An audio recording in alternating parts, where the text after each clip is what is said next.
काल अंगारकी असल्यामुळे मी सकाळीच नारळ वगैरे किसून घेतलेला आहे चांगला.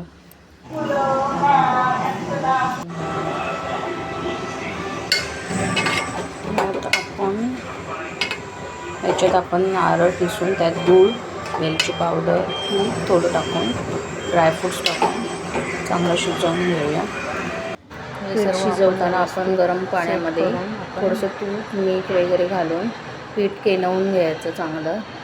त्यानंतर त्याचं गरम काढून ताटामध्ये व्यवस्थित मळून घ्यायचं आणि मोदक बनवायचे.